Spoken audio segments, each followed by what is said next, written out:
আসসালামু আলাইকুম viewers, welcome to my kitchen. চলে এলাম ঠান্ডা ঠান্ডা আমের লাচ্ছির রেসিপি নিয়ে। মাত্র কয়েকটি উপকরণে মজাদার ও স্বাস্থ্যসম্মত এই আমের লাচ্ছিটি কিন্তু খুব সহজেই তৈরি করে নেওয়া যায়। তবে চলুন দেখে আসি আজকের মজাদার আমের লাচ্ছির রেসিপি। আমের লাচ্ছি তৈরির জন্য দুটো মিডিয়াম সাইজের পাকা আম ছোট ছোট কিউব করে কেটে নিয়েছি।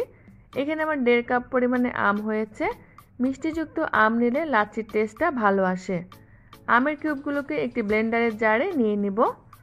দিয়ে দিচ্ছি 1 কাপ পরিমাণে মিষ্টি দই। এই মিষ্টি দইটা আমি ঘরে তৈরি করেছি। এই রেসিপি আমার চ্যানেলে দেওয়া আছে, লিংক আমি ডেসক্রিপশন বক্সে দিয়ে রাখবো, চাইলে দেখে নিতে পারেন।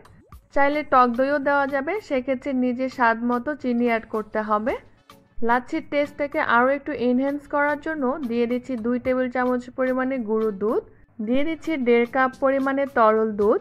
দুধটাকে আমি আগে থেকে জাল করে ঠান্ডা করে নিয়েছিলাম।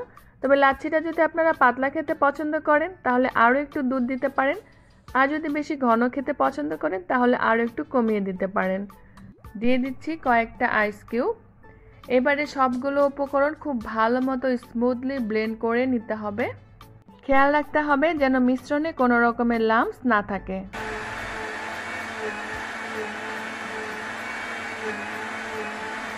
লাচ্ছিটাকে সার্ভ করার জন্য একটি গ্লাস নিয়ে নিয়েছি। আর লাচ্ছিটা আমি মিডিয়াম কনসিস্টেন্সিতে রেখেছি, কারণ এই কনসিস্টেন্সিটাই আমার কাছে বেশি ভালো লাগে। লাচ্ছির উপরে কিছুটা বাদাম কুচি দিয়ে সাজিয়ে তারপরে পরিবেশন করব।